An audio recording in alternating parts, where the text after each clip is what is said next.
Hi guys and everyone! Let's eat! Happy lunch! Ayan ang aking food. Rice, ginamos ng Pangasinan,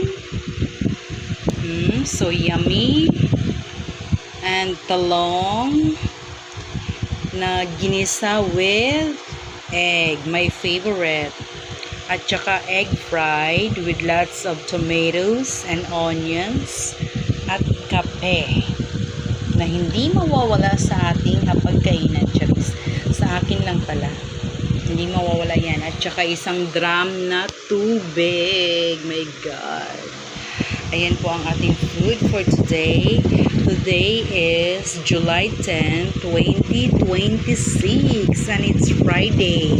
Kasi umuulan dito sa amin. So, later on, tayo aalis. Goodbye!